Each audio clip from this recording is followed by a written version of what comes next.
Hi guys, welcome to event number 5. I'm now in Belgium, Tournai, or Tournai if you prefer. This might be a bit smaller than I was expecting because it appears to be in this tent behind me, which is not massive. But I'm here, so we'll have a look. We'll have a quick look around the town as well, perhaps at some very old bits in Tournai. So let's go have a look. It's 11:30, so I expected there to be a bit more activity. But anyway, in the car park we've got a very nice Mahari Azur in blue and white, very attractive. DS, an American pickup, model unknown. Let's see if we can find a badge. Compact, so 70s. Oh, an El Camino, 70s El Camino, there you go. It's actually, it might even be 80s. Quite nice though, quite like that. In very good nick. And then a Volvo Amazon. Sun's very bright. Apologies if we're getting a lot of flare, but the sun is very bright. Yeah, very tidy Amazon. White wall tyres. Porsche 914, which has seen quite a few of them, haven't we? And then another Amazon. And that's it for the outside parking. So let's go and have a look inside. Right, we're in. So slightly dark in here, but anyway, we've got a couple of Porsche 3560s, convertible and a coupe. Next to an old split rear screen Volkswagen, so that must make it 50s. Yeah, 53. In what looks to be original condition. It's hard to tell. Brown was an option in the 50s. Although it's so dark in here, it's hard to tell.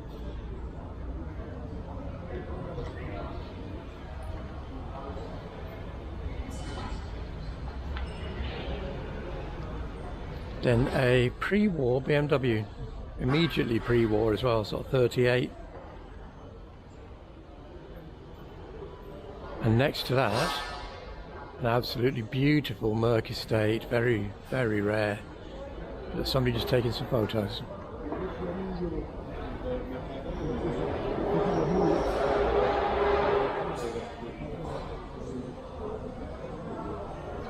Yeah, look at that. This is probably early 60s. Let's see if there's anything in the card. 65. Fabulous. The lighting is appalling in here. Anyway, we shall continue. Another couple of Mercs, little Honda 800. Yep, S800. Fiat 500 with some sporty wheels. Lovely Lancia Fulvia. Coupe. And then bunged on the end a little Suzuki 2-stroke. GT125, but probably one of the later ones because it's got the alloy wheels. So very late 70s, maybe even to early 80s. Ah, now then, a Sarolea 600 single cylinder, 1948, built in Belgium, slanting forward cylinder, sort of vaguely Panther-esque, but anyway, plunger rear suspension, very smart, and a little Tero behind that. And here's another real rarity. In fact, two next to each other. We've got an Alpha Sprint, which was late 60s. Can't remember the last time I saw an Alpha Sprint, to be perfectly honest. Very rare car next to a Montreal, which is slightly less common because I've seen a few of them over the years.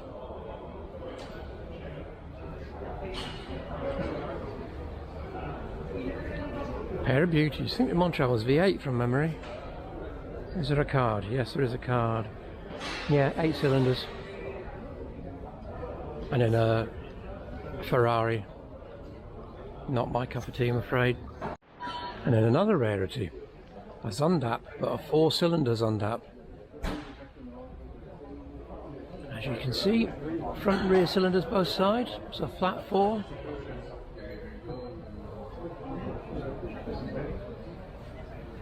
Solid rear end.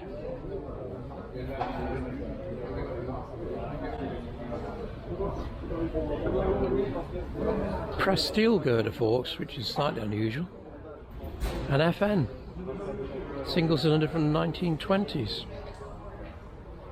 FN were Belgian made.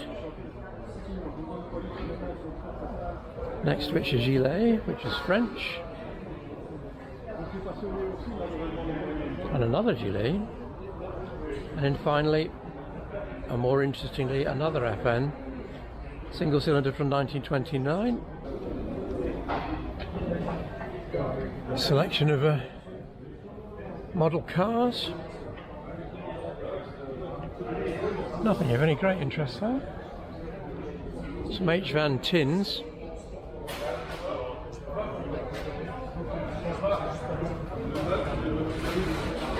Big Chevy. 60s. The Belgians used to buy a lot of American cars. I remember them being around in the 70s quite a lot. And then a convertible, but with the roof going into the trunk at the back. This thing, it's hard to give you an indication on film of how massive this thing is. It's probably as long, if not longer, probably longer than my van. So probably knocking on 6 meters. Absolutely huge. A fair lane.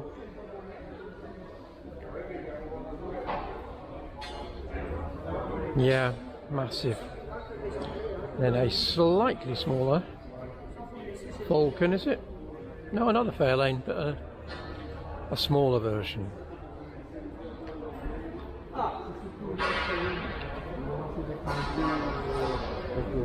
Six-cylinder Chrysler from the early 20s, I'd say, looking at it. 28, in fact, it says on the windscreen, 28. And then a Buick, even earlier. Early 1900s. 2CV. And then a DS Coupe, a dandy, Le Dandy. The coupe roof rather than being a convertible. Early one as well, certainly with the separate headlights, so let's see if it's got a year on it.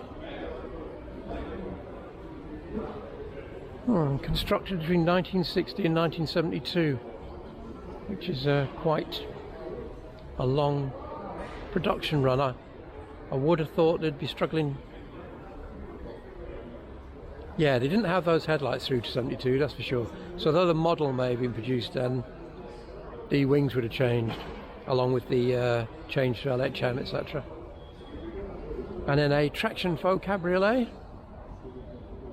He's probably the most desirable of all the tractions and the most expensive. And then a CD Panhard, which is sort of vaguely similar to the ones that were raced. Panhard were very good at Le Mans. They won several times in their engine capacity, if not outright. Lovely little car. And then a Facel Fasalia next to it, also a beautiful car. I love the rear end styling. I'll have to go around the other side and show you that in a minute. But yes, beautiful, beautiful car. Look at the front end. So we're in the 60s. Again, there's no indication of how old this one actually is. But we're in the early 60s. Stunning. Next to the slightly bigger I have to move back, in fact it's so much bigger. A bigger Facel Vega.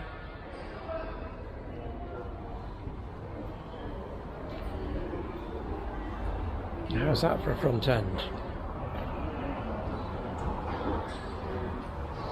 Same time period again. But these big ones had American V8s in them. I think Chrysler. Correct me if I'm wrong, but I think it's Chrysler V8s in the Vassals.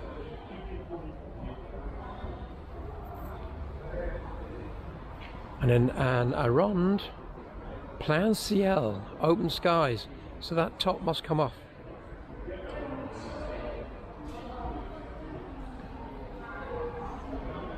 Again, same sort of era. And going back a bit further into the late 40s, early 50s. Got a lovely old Peugeot. Next to a rather more modest Renault, I should say. And then a wonderful Art Deco styled Peugeot. Are we back to the 203s? No, 402's the bigger one. Bigger one. And it's marked 402B. So maybe it's built in Belgium. Again, wonderful grille, 401. Convertible. Surprised there's so many convertibles. You don't associate Belgium with the weather to have a lot of convertibles, to be honest. An old Talbot. Pre-war Talbot. Massive sweeping running boards.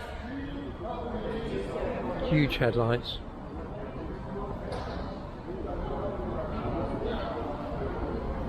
And then a Panhard again. Again, early 1900s. Possibly pre-First World War even.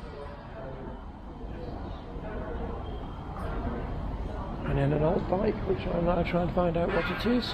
Oh, a Triumph. Very early Triumph. 1916. Made in Coventry. Wow. Wonderful. Hand shift. Rim. Is it belt drive? Yeah, belt drive to the rear on a rim. Settling lamps.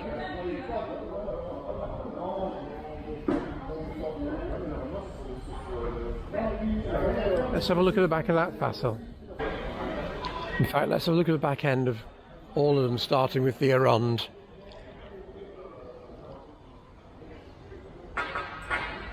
Again, swoopy styling, coming back to wings, and some wonderful detail backlights.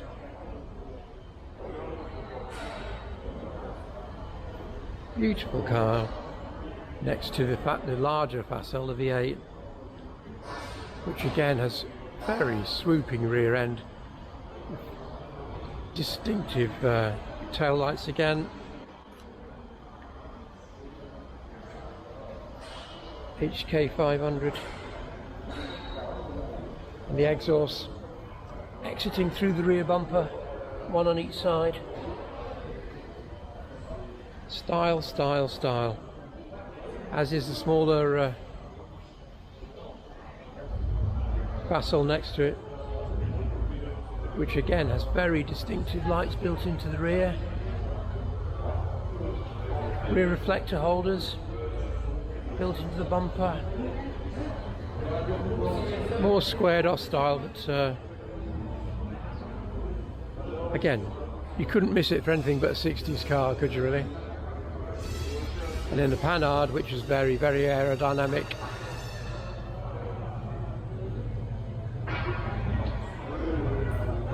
Slightly more, well, I was going to say boring, but it's not. And also the rear quarter bumpers there look vaguely DS. They look vaguely DS. Anyway, let's have a look outside, where we'll find three cracking trucks. We've got this probably late 50s Merc diesel with the markables mounted on the bumper. I'm old enough to remember trucks like this trundling around in the 60s and early 70s. Fabulous vehicle. This one's been a vineyard truck. The cab's obviously been restored more recently than the body, looking at it, but very, very nice.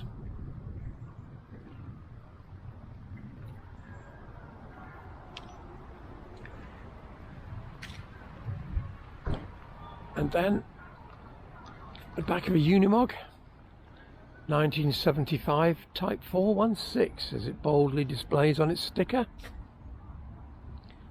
Fire Brigade, well, ex-Fire Brigade. Still got all this equipment.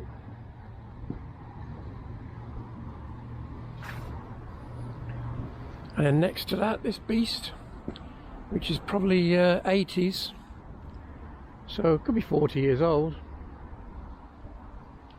And it's a removal van, a local removal van as well from Tournai. Quite possibly still doing the business. It's in superb condition, so I don't see why not. It's not just the Continentals that could turn out cars with style, mind you, because here we've got early 60s, maybe late 50s, early 60s Elvis. And look at that front end. So even us Brits could turn out something pretty stylish. Very, very elegant, distinguished looking car. Probably beyond the pocket of most people, I would assume. Then and now. Then a Rover, which is slightly more affordable. A Jag, 50s. An MG Magnet. A friend of mine's mother, when I was younger, used to drag us about locally in her MG Magnet, which wasn't as nice as this, I can assure you. It was very, very faded grey. And not what you'd consider as a shopping car, really, but she loved it, I assume. And back to British style again. An Aston Martin. I've got a dinky toy, one of the very small early dinky toys of this car in blue from the 50s. Is it a DB2? I think it's a DB2 from memory. All the I don't know if it's still the case, but I remember back in the early days of Aston Martin production, each engine was built by one man, one person. Well, they were men at the time, and they all had to sign off that the engine was done entirely by them, and then if there's any comebacks, the factory knew exactly who it was that assembled the engine. In fact, they may even have had to sign the engine itself, I can't remember. But anyway, one person did the work. Any comebacks, it's down to you. So whilst I've been inside, another couple of cars have pulled up. Another brown DS. Brown was obviously a popular colour in the 70s. And then next to that, or a little bit down from that, we have a brown SM. I suppose they'd call it bronze, wouldn't they?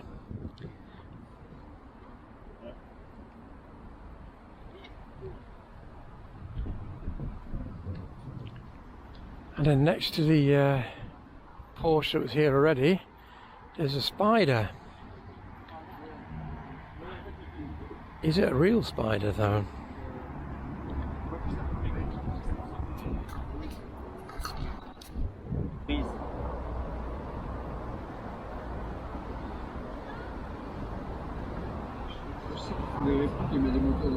I think it might be.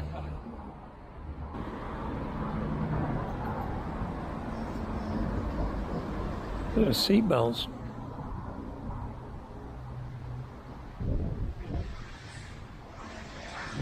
It's obviously been modified if it is original, but sort of looks right.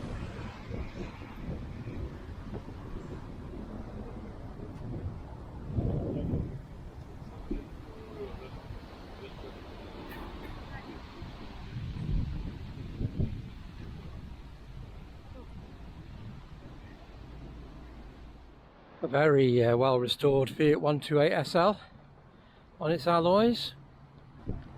Don't see many of these around anymore. Corrosion's got most of them.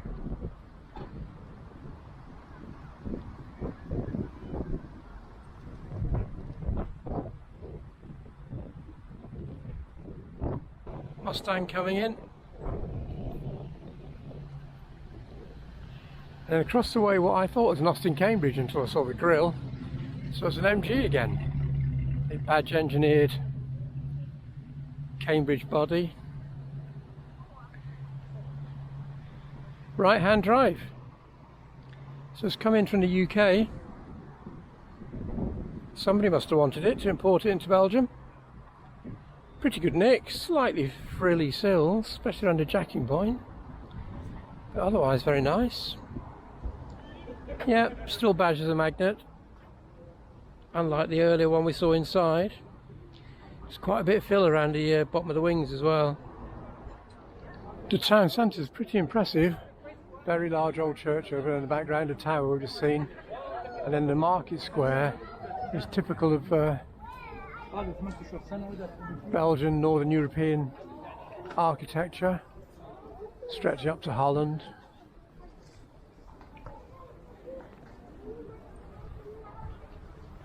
Very impressive.